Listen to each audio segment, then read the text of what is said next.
to have a lecture because there is another presentation at 10:30 at the museum. So I'll try to be quick to show you most of the things, but I have to show my.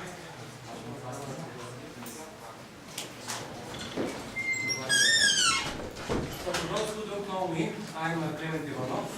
I'm an architect, and I teach at the Bulgarian University at the program architecture. I'm actually a program director of this program. Besides that, I have my own architectural practice. Actually, I'm a practicing architect, and later I became a teacher, trying to teach my students how to make their projects and their buildings in the future, looking from the perspective of the practicing architect. Today's lecture is dedicated to the preservation, renovation, and revitalization of certain city areas which we can call emblematic. Some kind of city center, but I don't mean the real city center, the outer center, but the secondary ones, which would help us actually achieve this sustainable development and government of the cities that we all strive for. I will try to explain you what I understand by sustainable, because it's such an elusive matter that nobody actually knows, especially in architecture, what it is and how to achieve that. And me neither, I'm just trying to show you a way which I think is good to achieve that.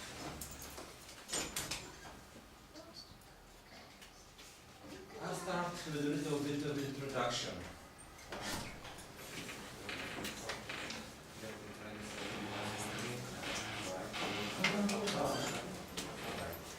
So I'll start with a little bit of introduction. This is the old town of Prague in Czech Republic, which is called in Czech Shtastlivetsa, which means the old place.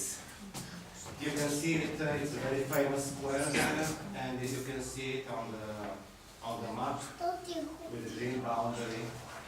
It looks like it's beside the river. Then I show you some other pictures from this place. You can see the famous watch on the right, which is one of the symbols of Prague, as far as I know. It's a place we all would like to visit. If you have it, you have to go there. They say it is the best view in the world there. Find.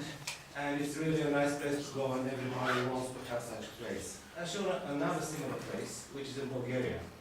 This is the old town of Plovdiv. This is a symbol of Plovdiv, and Plovdiv is my hometown. I was born there.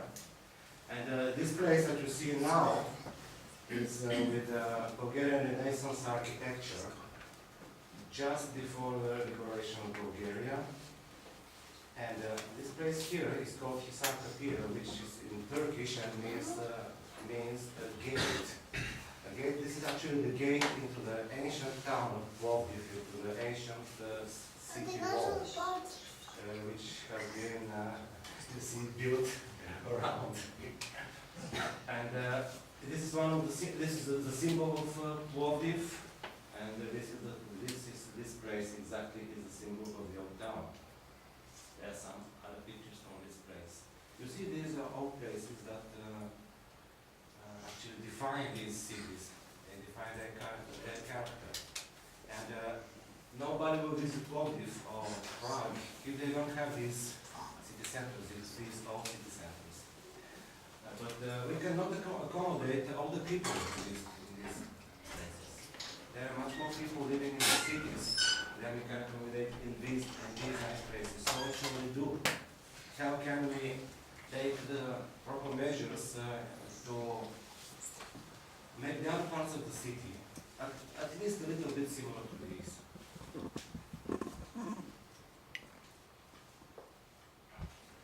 I'll try to define the scope of this introduction, and I'll definitely try not to talk like an architect talking to his students, but as a person who tries to introduce his area of expertise to the others.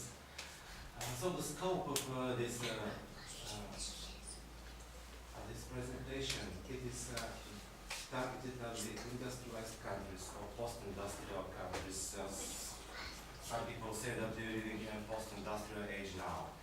Why these countries? Because I want to talk about cities. I don't want to talk about villages or the environment as a whole or some natural resources and so on. I'm an architect and I'm focusing on the city. And we have such kind of cities in the industrialized countries in Europe, in USA, in Asia to some extent. And I also target it to large and middle-sized cities because they are the only places which these interventions that I want to describe are possible. I want to also talk about the places which are around or in the city center, not the outskirts, not the suburbs, not the industrial zones. And I also will talk about the areas which are residential, which are public or mixed residential and public activities. Because it is not only about residential areas, you cannot make interventions there. And the reasons for choosing exactly this field of study is because 75 or 90% of European citizens actually live in the cities. And also these large cities, there is a concentration of culture and a lot of potential for future development. If you take a small village, you cannot do this completely.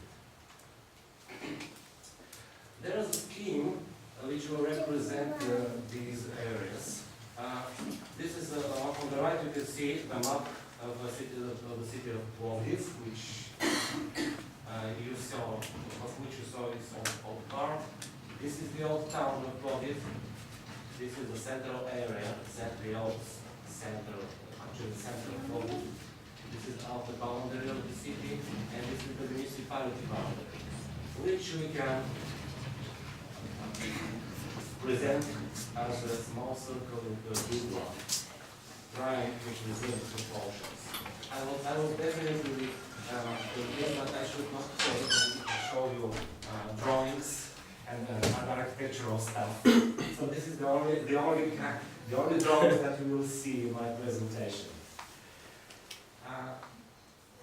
Talking about the city, there are other concentric circles around the old city center, which define different areas. These are the intermediate areas of the city, which have different functions going from the central zone to the suburbs.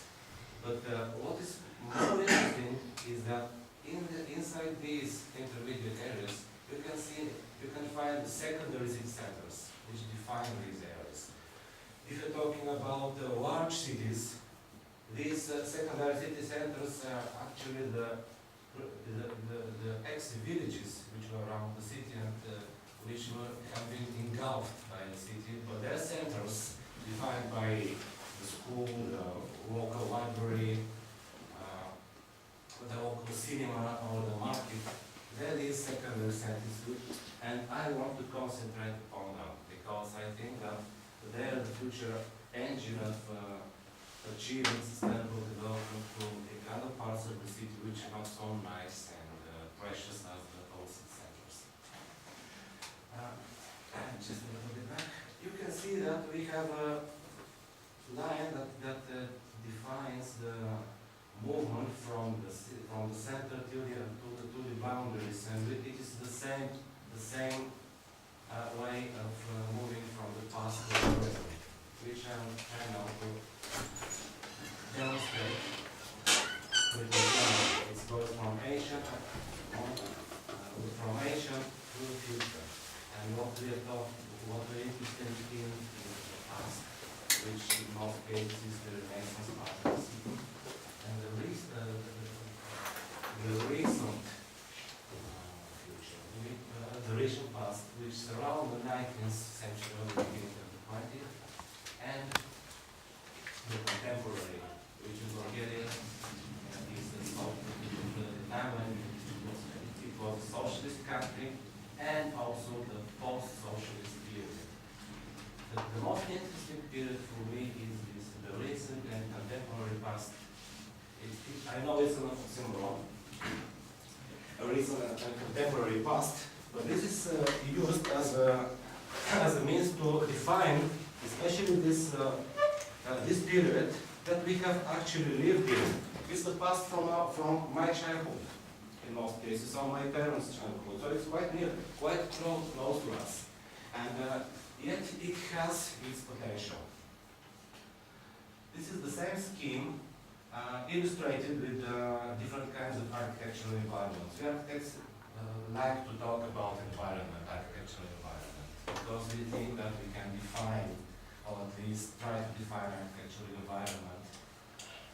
And as I said, I'm not going to talk about villages, I'm not going to talk about single buildings, I'm going to talk about the architectural environment. And this is the architectural environment of the old cities, this is the architectural environment of the city center.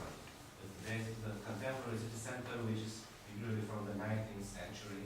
And this is, alas, the contemporary architectural environment. The socialist apartment blocks, which are horrible, and most people live there, today, and the post-socialist, which is even worse.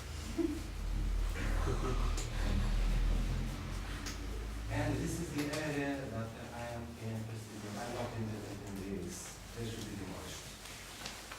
And last week I did a lecture by an Irish professor who showed us a movie in which we saw that 70 high-rise buildings have been blown up in Glasgow the previous year. So that's going to go. For these months. So, how can we make this sustainable architecture? How can we make the architecture sustainable? So what is actually sustainable architecture? Can we explain what sustainable means? I think that sustainable is when people like the places they live in and don't want to leave it. That's quite sustainable. It's quite enough. And many people confuse sustainable with passive architecture, with ecological architecture, or with low carbon imprint architecture. And it's not the same. Talking about passive buildings and low carbon imprint of buildings, this is technology. It has nothing to do with sustainability. Because you can say you may make the best technological building which is like passive and don't do anything, but people still may not want to live there. And actually these things that I showed here, they sounded very, very nice 50 years ago. People thought that this is the future and that it should be the best place to live. Because the architects didn't know what they were talking about. How can we define sustainable architecture? And if we see something that is sustainable, can we understand it? Can we describe it? It's good for me.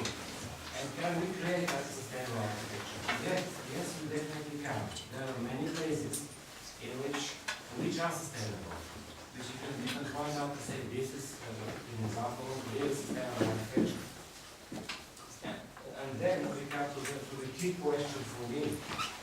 Can we understand the process of creation of sustainable architecture? Absolutely not. We don't know how to make sustainable architecture, but we are trying to. I'll try to explain it by an example. It's like making a painting, and we have such paintings here. There are many people who can draw very well, who know all the techniques of mixing paints and applying them. They know how to build the correct perspective, they know how to arrange the composition, and still they cannot make a great drawing, a great picture. nobody can promise that he will deliver a masterpiece, a great picture. In this way, no architect can promise that he will deliver an environment which is sustainable. He can try. This is the elusive part of architecture that we now. It can be more. So I'm trying to find ways actually to approach this, to get closer to this idea of sustainability. And I'll try to explain what are the components of the architectural environment, how it is organized, and which are that to help us. Architectural environment consists of spatial context and temporal context. The spatial context are all the buildings and all the built stuff which you can actually see with our eyes. The forms, the models, and so on. The spaces identified. Temporal context is a layer of the bodies because in the same spatial context, many other different temporal contexts can exist from the future, from the ancient past, from the past, from other periods. They're mixed. That's why we may have one space, but we may have many historical layers inside this place. And this temporal content can be divided also into two other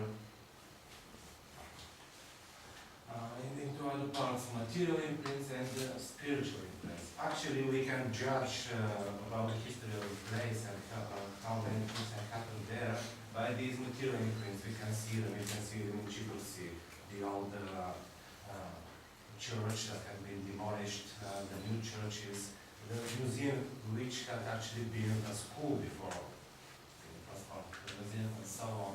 These are these material imprints that we can find even from prehistory. And but also there are spiritual imprints which are much more important according to me in the light of sustainable development. These are the imprints and the connection that we cannot see from the first glance.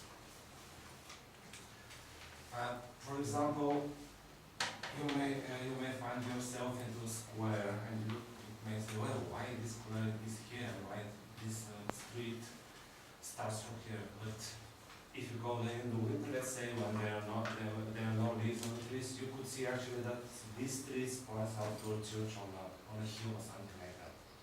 These are these spiritual imprints, these connections that when you start to live in this place, you have subconsciously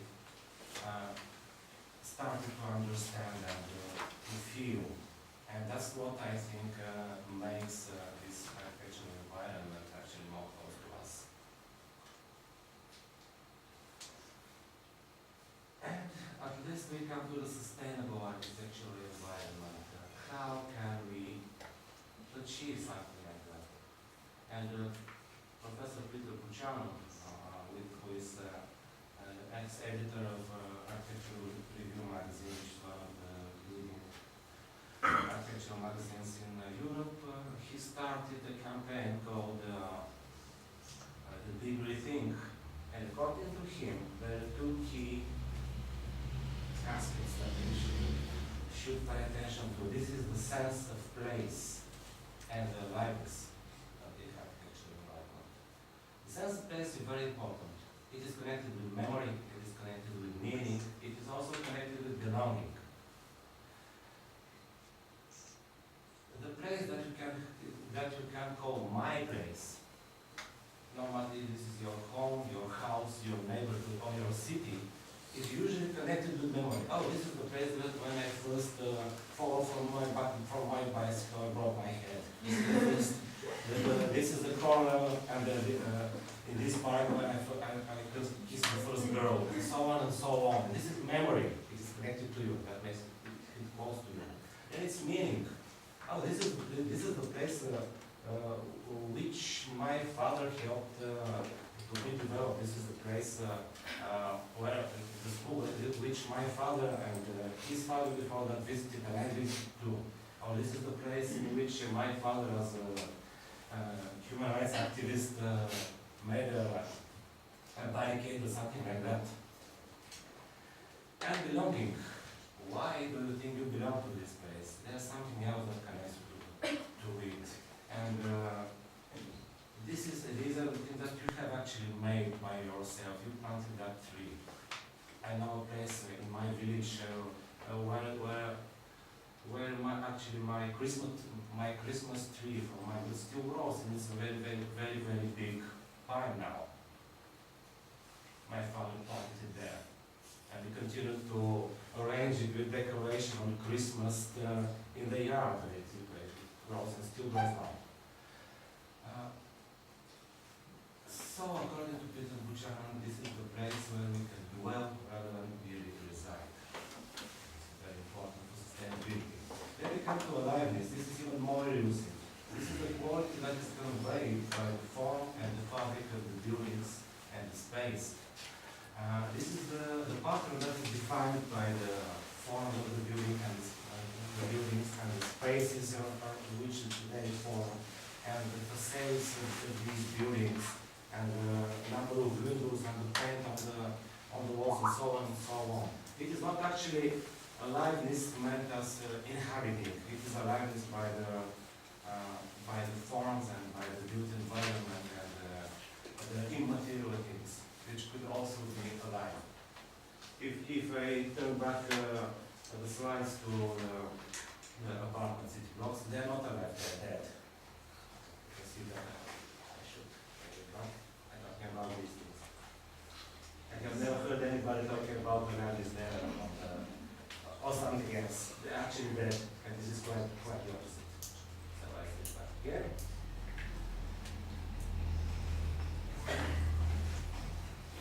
So there are some approaches that I think could work for us. And these are connected with, actually it's a little bit on the folk side.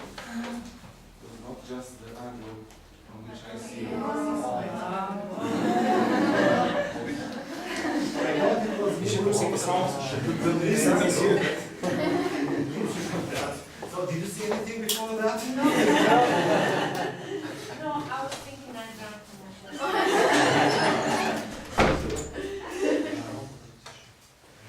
So there are several approaches that I think could help if we try to achieve this sustainability in the architectural environment. And these secondary city centers that I'm talking about, I think they will help a great deal to do that. First, find a place that has already had accumulated memory. It's much easier to find such a place and renovate it and invigorate it again than start on an empty ground and wait for memory to accumulate in the future. There are many places which have already accumulated enough memory. Then find a place that conveys aliveness to different patterns and compositions. The old city centers, even the city centers from the 19th and the 20th century, they do convey aliveness. They have very, very nice places actually with a very alive looks, while the contemporary architecture in Bulgaria is not that. So it's much easier if you take a place and renovate it, refurbish it, and you achieve this. Find a place that is an endemic for a city. This is not a disease, of course.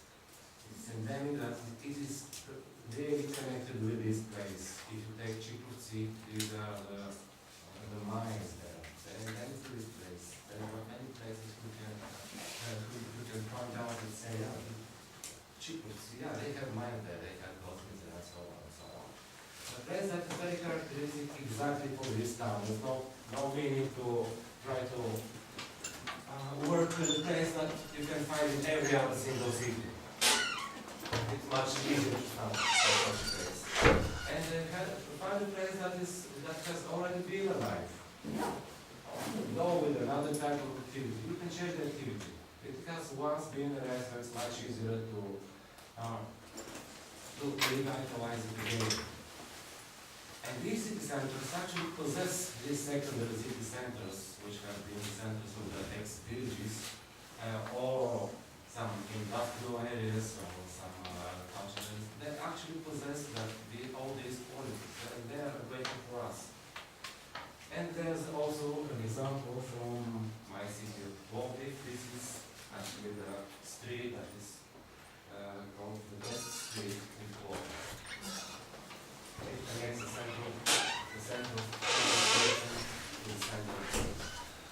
You can see it has very large trees, very nice environment there.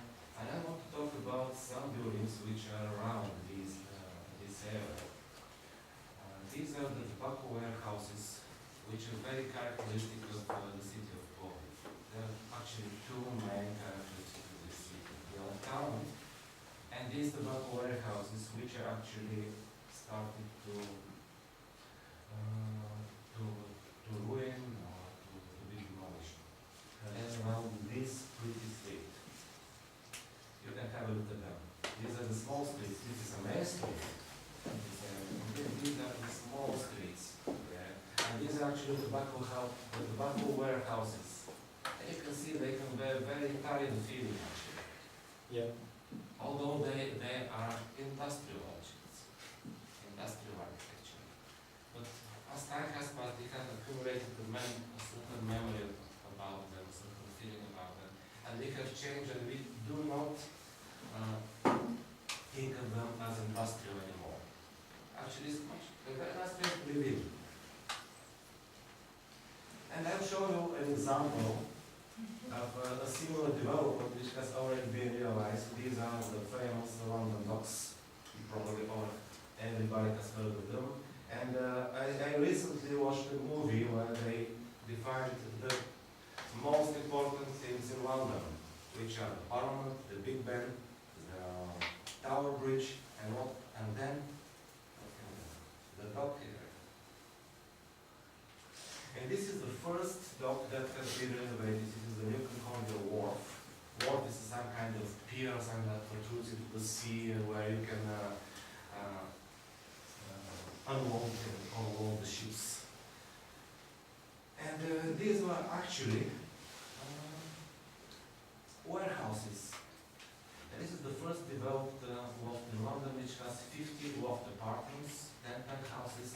Loft apartment is an industrial building which have been converted into residential. It started actually in USA, but usually they have been used by artists and other crazy people, and then normal people started to live there because it's really nice. And so these are the loft apartments. The penthouses are on top of this building. They have 12 offices and 50-car basement as a bonus swimming pool.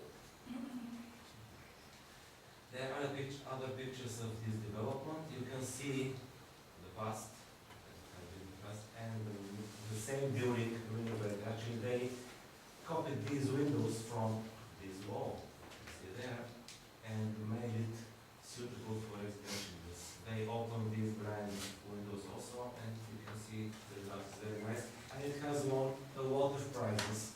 And actually, according to the British, the most coveted prize is that the Prince of Wales actually came there by himself and presented them with this award. But actually, his coming there is the biggest award they could achieve. You can see the streets there. These are the streets around these dirty docklands. And you can, if you can see these small triangular flag there, these are the advertisements for the London Olympics. That's when these pictures have been made. Now we'll have a look at one of the flats, what a loft apartment actually means. The old structure, which has been cleaned but not painted. The old cast iron homes, these windows which copy the original ones, and the contemporary, new furniture and so on. And the price is very nice actually. And this has been already sold.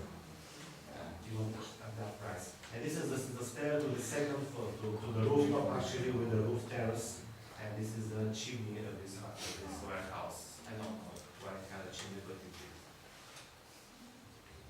So at this incredible price, you can sell this apartment. And if you make them cheaper, you can imagine. And now we have the warehouses in the Polish area. There are about 20 of them. And as I promised you, I actually wanted to show you a drawing with all these, of the city plan and all these buildings, but I decided not to touch you. So I'll show you just pictures. This is one of the best. Actually, it will be demolished in the near future because they're planning to build a Hilton hotel there of 28 stories. A former student of mine is working in the firm that is making the architectural proposal. And this is one of the best, much better than the new Concordia actually. This is another one, which is also in a very bad shape. This is one of the best decorated warehouses. This is a tobacco warehouse. So and there, exactly on this main street that I showed you before, this is next to him. Very, very nice buildings with incredible detail. Much more simple ones. This is the one that I used to pass by every single day when I went to school. Because it's a big street with buses, and every single day I passed around this. There are several of them like this street. You can see it has no roof anymore. And they were quite active when I was at school. They are working. You can see some attempts of renovation. Actually, this exactly is a kind of scheme that failed, and it's also in much worse shape than it was before. And there are examples of people who actually do something with these warehouses. They're renovated and they're actually very nice places to be. This is a kind of shop, furniture shop, I remember. This is a fitness center, a very, very nice fitness center with squash inside it. And it looks really nice. And I decided to put the words of English Heritage representative. This is the organization that takes care of the precious buildings and monuments in UK, who said, we see tobacco docks as a future priority because it is too large and we brought to the side, to the left side empty. It is one of the most important buildings in London, and if brought back to use, it will reinvigorate the whole area. And now you can just switch the docks with warehouses and one of the properties and it's the same.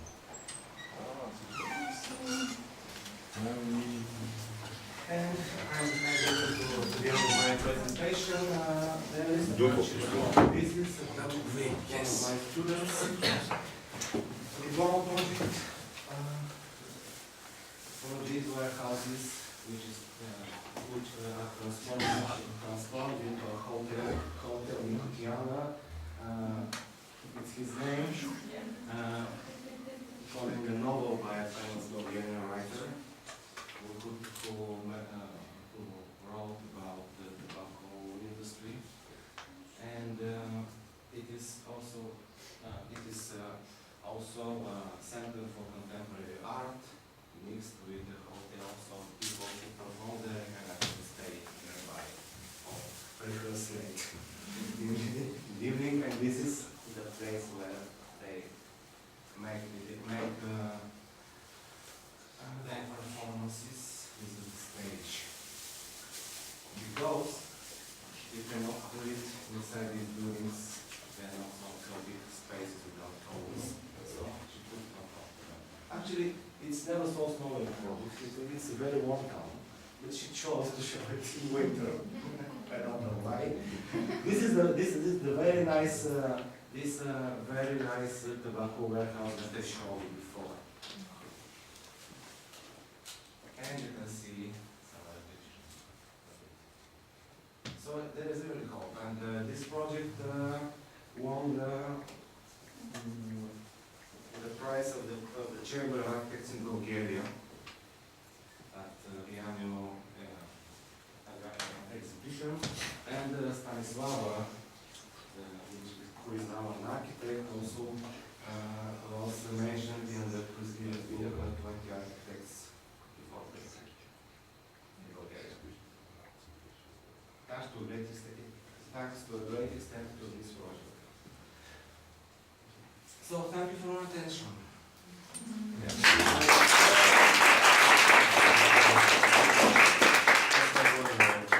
I hope that someday the architects will be able to put our name on our buildings. Last night we produced a which is the Congo is a very famous person in Poland, Chief, who had built many things in the city, except here buildings, but kindergartens and schools for his workers and hospitals and so on. Thank you.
Alright everyone, good morning, ladies and gentlemen. My name is Franck DUBOIS, and I will show you a presentation about how historian. I'm specialized in yes. How do you spell Dubois?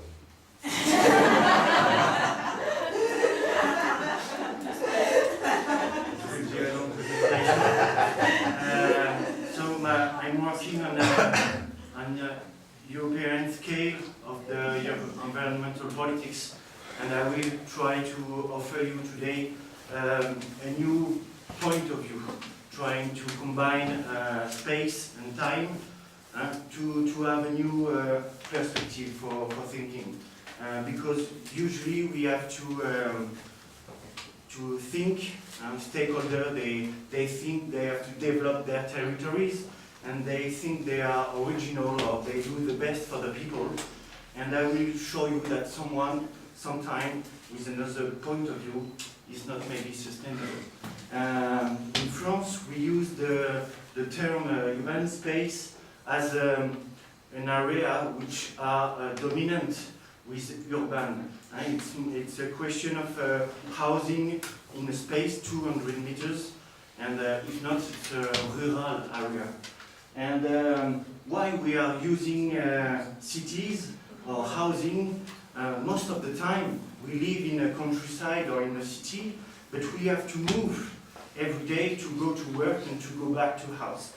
And this is quite of a safe place, a good place for living, a quality of life city, Montreal in Canada, North America. And so it's one of the most safety places in the world, as they say. And sometimes we have not a good urban space, and we can smell, we can see the fear, the ugliness in the city. You can see in America, in New Jersey, New York, you can see in Kuwait City. It's a beautiful architectural city in a way, but it's all grey, it's all petroleum.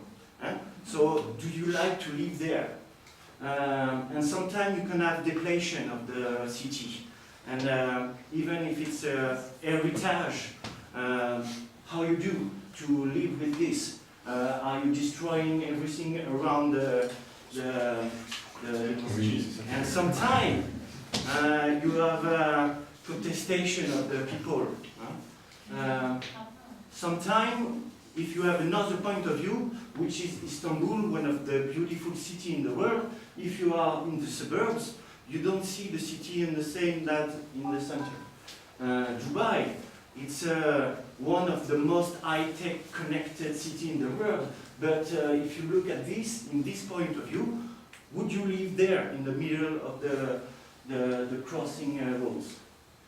And there is a good indicator.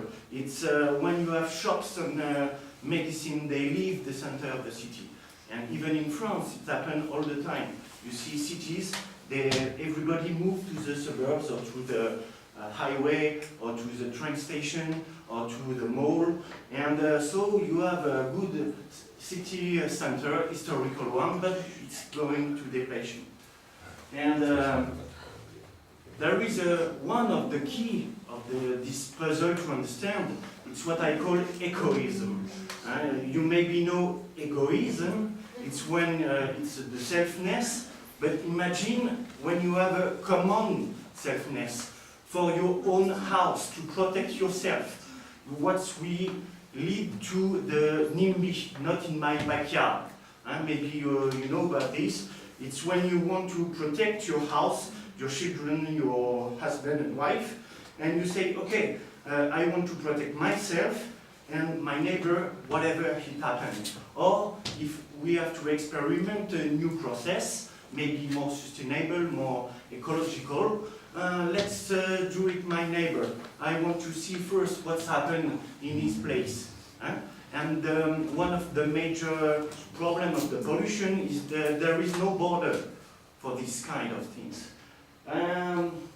So the egoism is when you try to protect yourself, and it makes some community. And there is some community living together, but not with connection. Everybody do what they want. It's what I call also the block syndrome. You live around the other, but whatever they do. And it's on a geographical explanation, it's an ecosystem fragmentation. How you can see this with the road crossing the nature, with the communication, the electricity system. And you can see this in the forest. You've got like big scale.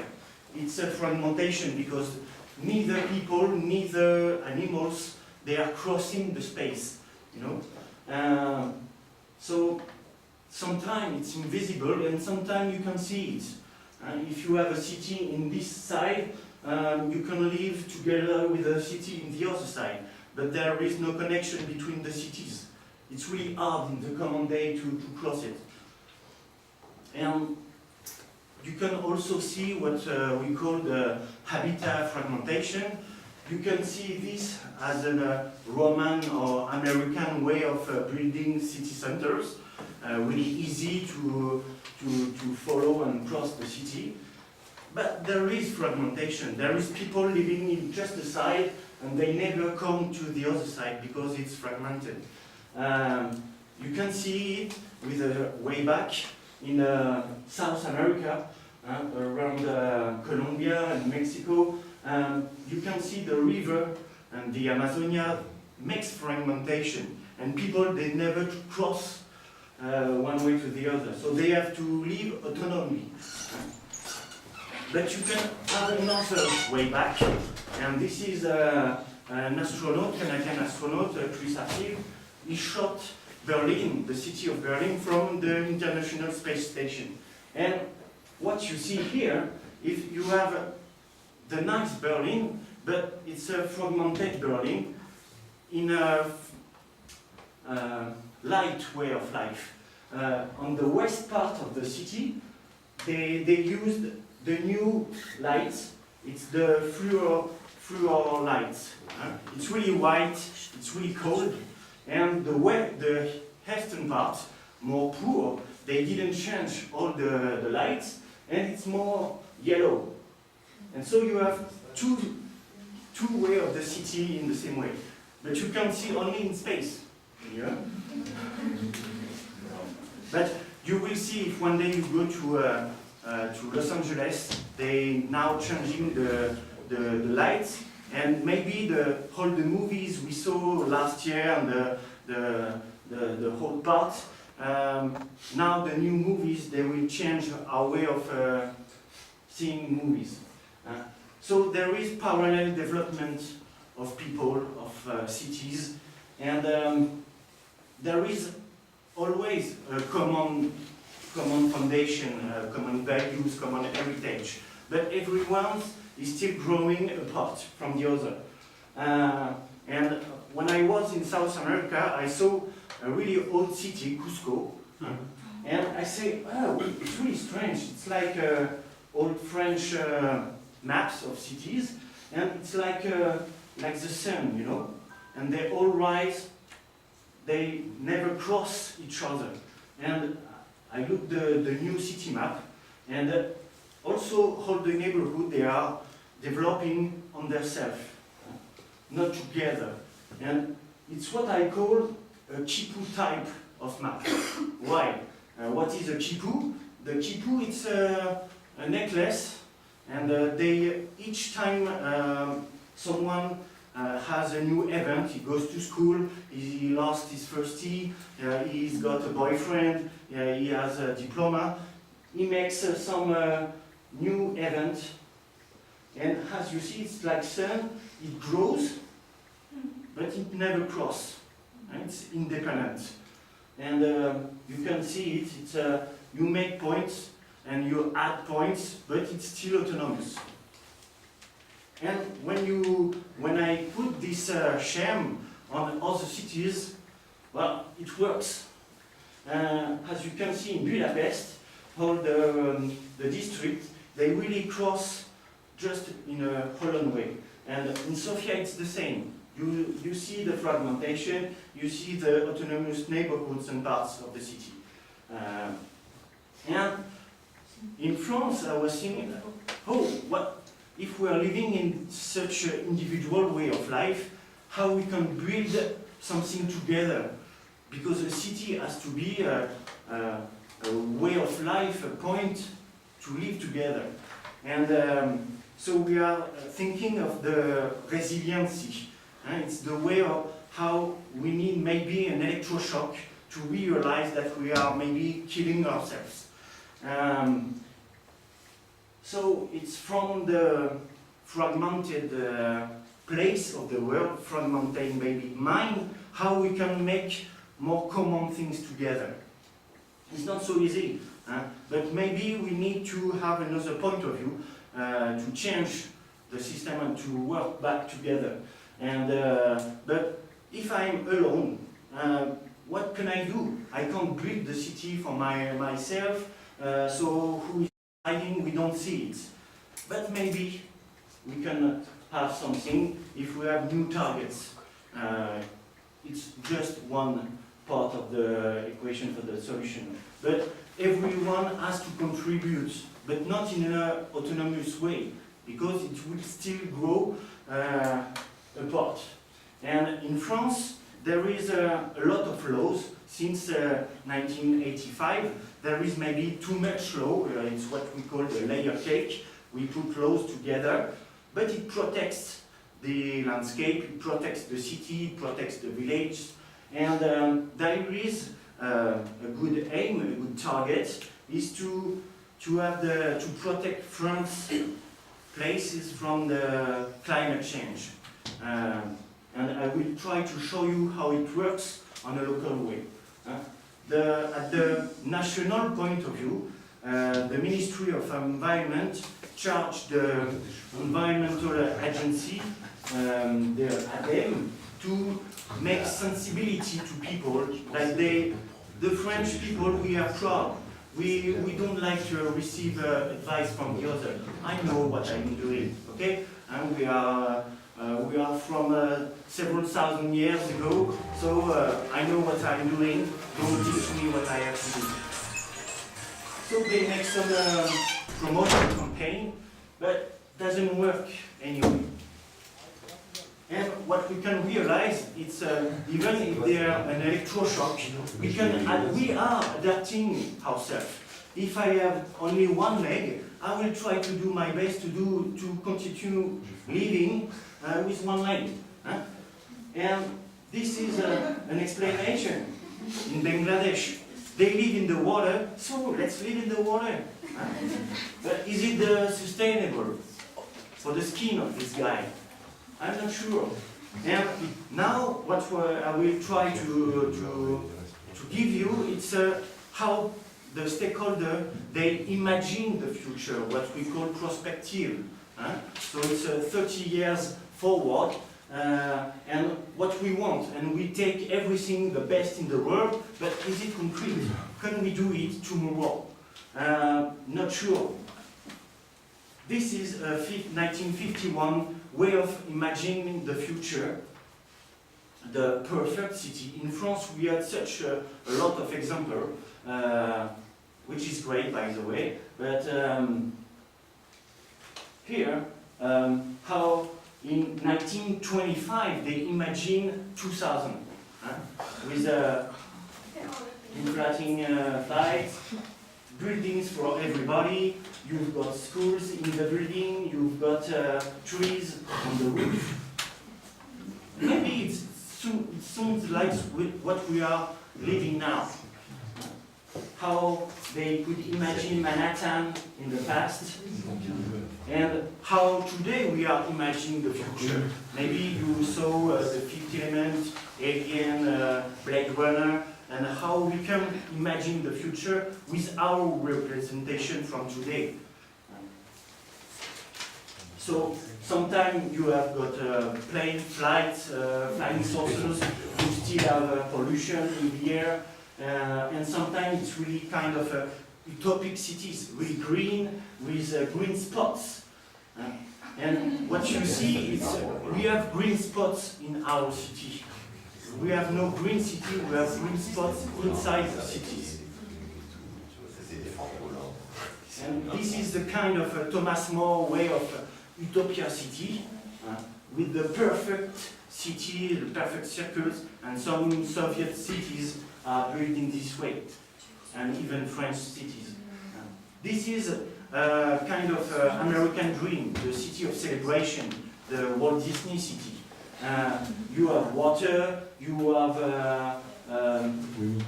beds, you have good bodies, sun, but no girls. No natural girls. No natural boys either. And what is a shame, it's really expensive place to live. And last year it burns, and it was falling down because of the earthquake in the neighborhood. So it's not always great. And when you try to ask people in a sustainable way what we need to live together, to still live together in 20, 30, 40 years, everybody agree to respect the environment. It's not to respect just the nature on the site. because if you destroy the environment just a few kilometers, so people will fight together in a way. So you really need to protect, not to produce, to make industries that will pollute the other side, because it will be back to your place. So we need more conviviality. We need quality of life. We want to stay as you stay with us. We need to stay, we want to live in a place. Last 10 years we had the way to move. You know, you don't like a place, you move, and then it's not possible. Even the cities, they can't know how they can develop if they can't count on the citizens. So we need more clean energy. But what is a real clean energy on 50 years? We need to waste to recycle our waste. If you go to South Africa, the city center, it's a huge waste. And the people, they are dying because when it rains, it goes to the waste and it goes in the soil, and you drink, it goes back to your body, and you die by yourself, but you don't see it. It's really strange. And so we need some social exchange. And how are we able to imagine the future? There is some classical scenarios. So I will show you some tendencies. You have what we call the smart cities. It's the best of the best right now. And in the real time, it's really with a connection, Wi-Fi. If you have big TVs on the street, it's kind of connected city. You don't have to look at for your smartphone everywhere. So this is good. And you have TV on the fridge. You have TV in the bathroom. It's a connected city. Each scenario has a limit. You've got what I call the lightning cities. It's like a shop, you know, to give for more tourists, for more residents to come in the city. It's like we are mosquitoes and we are attracted by light. This is real common. And now with the LED lamps, it costs nothing. It doesn't cost energy. And you can see it even in Shanghai. It's really a lightning city. You got the blue cities. When you want to live it, where in a place with a lot of water. Water is the best for living, just not in Bangladesh, but in the western part of the world. It's really great. And everywhere it's more expensive when you live near the water, even if the water can destroy your house and kill yourself. But it's a risk that everyone takes. I'm ready to buy in a more expensive way my house if it's near the sea. And you've got such a place with water, more or less city, more or less water.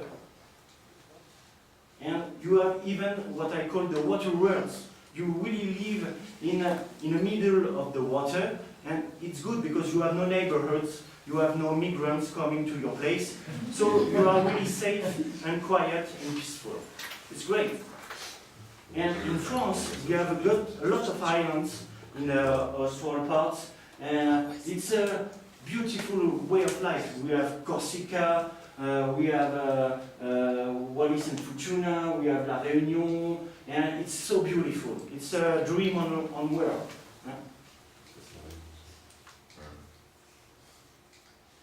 But how we protect it? And we have even artificial. It's a Vauban island, and it's way back to the idealistic cities. And we have the green cities. And as you can see here, it's really kind of a building city. But you have green inside. So, c'est où ça? c'est around St. Petersburg. But is it real? Is it enough? Is it enough green to live there every day?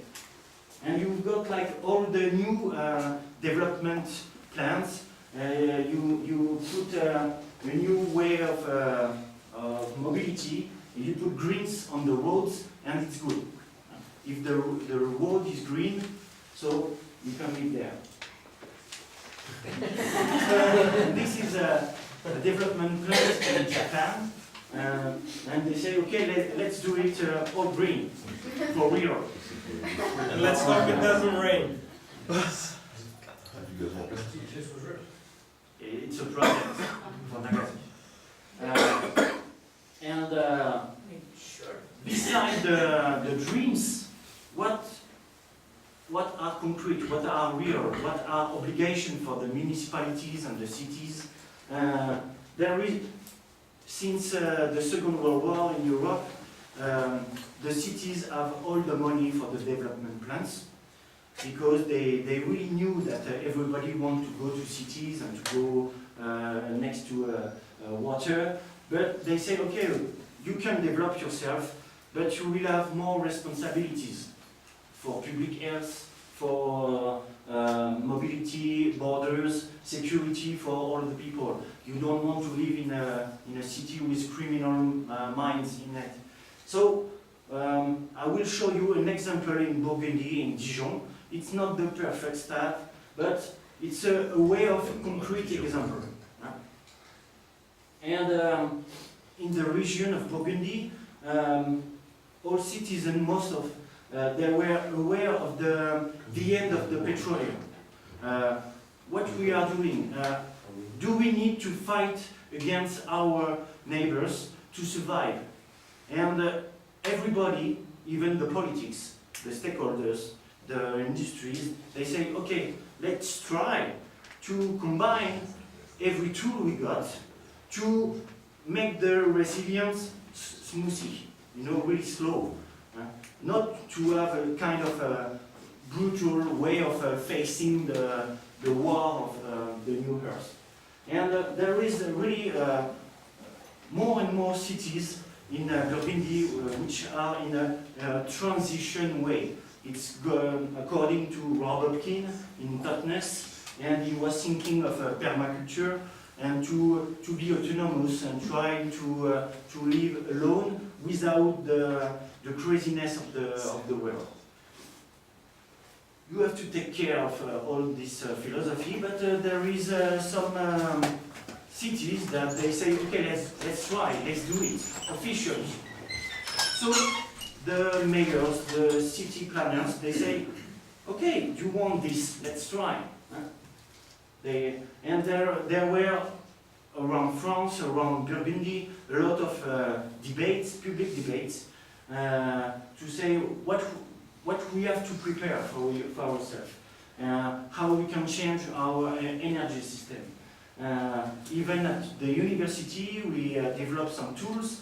We can scan the soil to have a better analysis of what we have to take care if there are too many water, if is there plants destruction. So it's really helpful for public database. And we are thinking with the ministry on new economic models, new juridical models to help people work together and to live together in a way of life. And there were a public question how we can construct together, not alone, because there is the crisis, there is no enough money. So we need to make it a mutualization for living together. And even the Bulgarian Bâtiment Durable, it's an association. They work with the local authorities to help constructors, stakeholders, financial agencies to say, okay, you have the money, you want to build a new building, new house, do it, but just let's know that there is this law, you can use this new kind of energy and make it good for the future of our community. There is Cityzen inside who wants to give you good practices. There is also a website platform, it's a monitoring platform developed with several universities all over the world, and it gives monitoring to the energy consumption, and there is you can use it. They tried this platform in Dijon, Besançon. There is 27 cities in France, Switzerland, South Africa trying to do this, and you can use it as a stakeholder administration. You can use it as a private investor, shop industry, and as an individual. So each time there is an operating system adapt to the difficulty of it.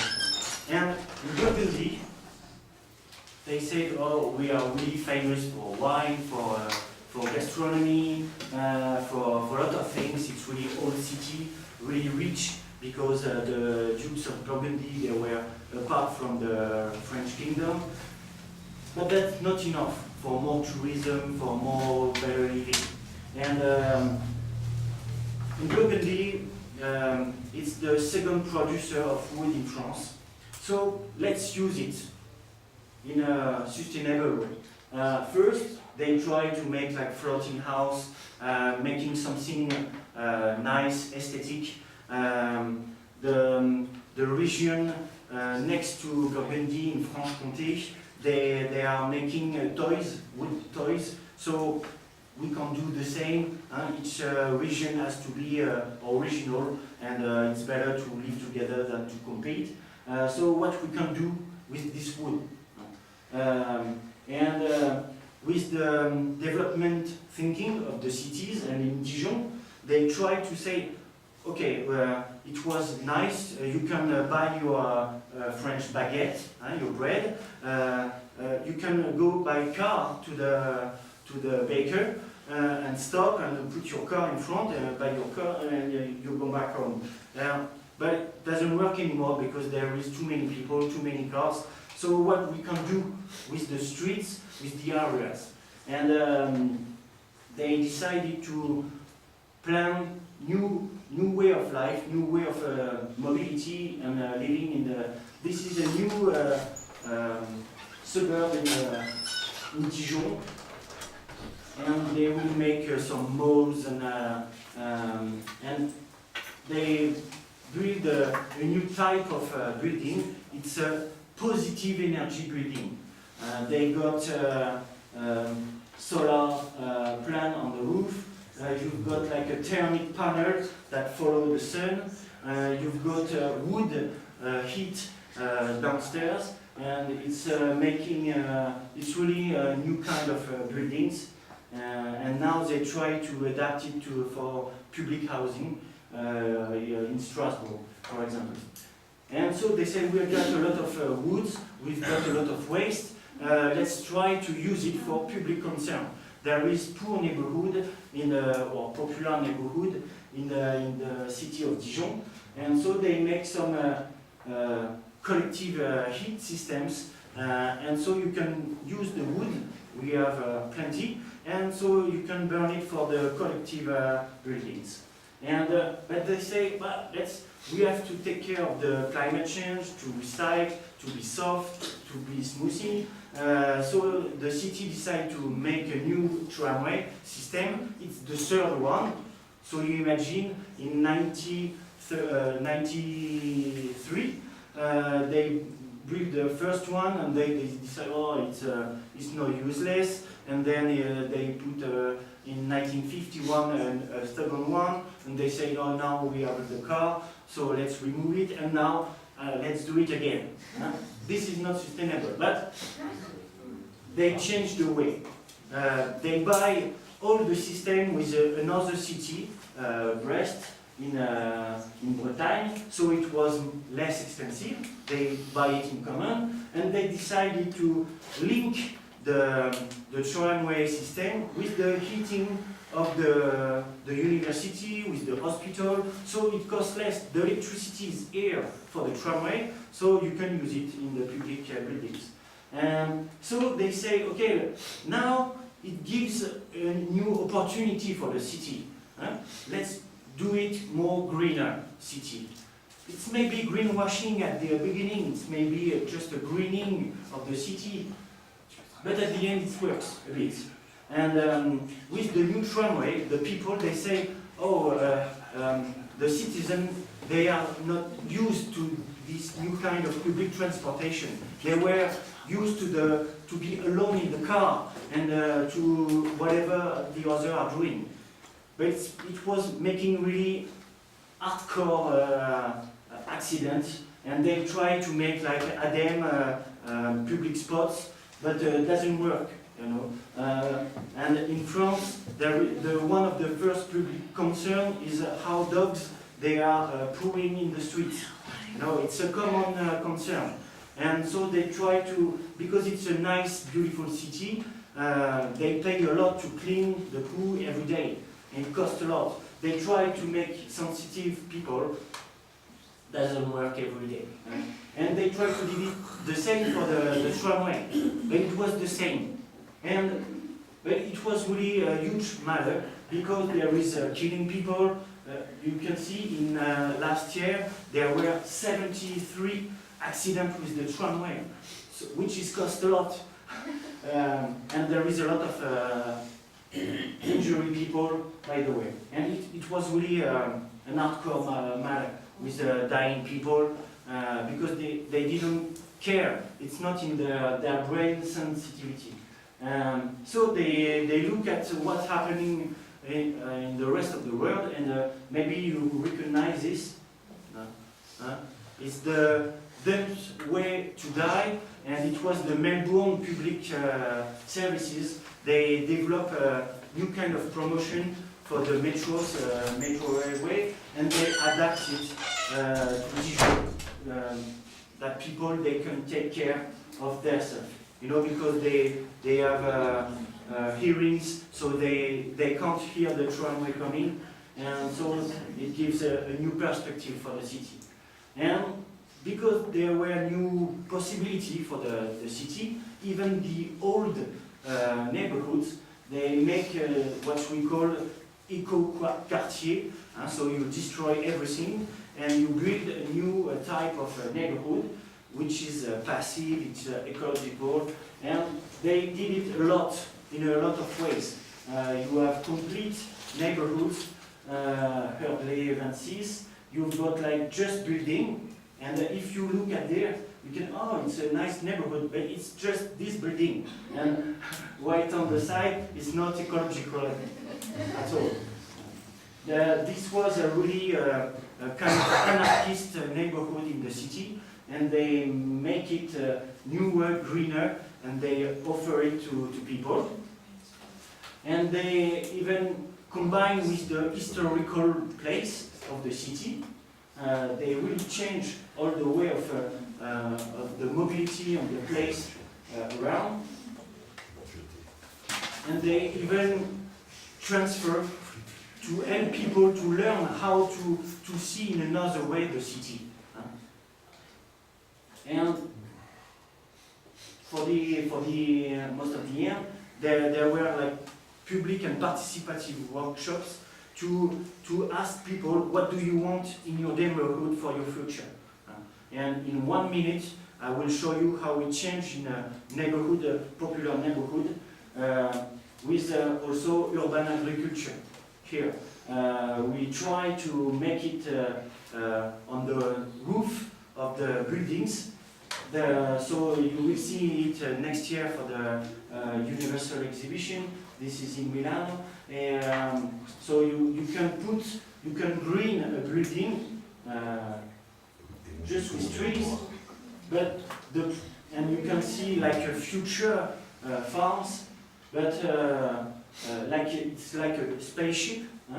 You can live together, grow everything. It's really easy. But how you do it on your balcony, how you do it on a real roof, because the problem is that when you put the material on the top of the roof, and you bring visitors to see, like, here, this is we are the best of the world, we are the cleaner, we are the biologic people, and the roof doesn't have enough supportation for it, so the roof is collapsing. So we try to make something better. It's step by step. It's really real small steps, but it works at the end, normally. Thank you very much.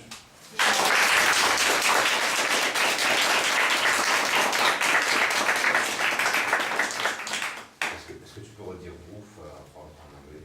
Roof? Roof. Okay, now you can go to the building of the municipality where the French architects will give a presentation in the main hall in the municipality. Archaeologists. Oh, sorry. Archaeologists, that's my mistake. So 10:30 in the municipality, French archaeologists.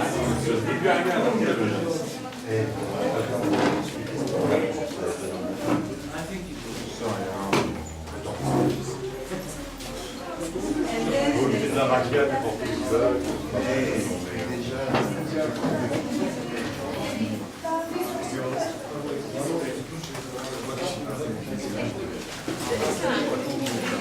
Tu sais qu'on va là,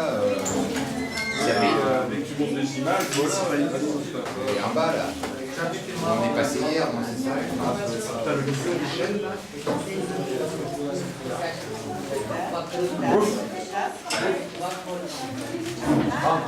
Ouf.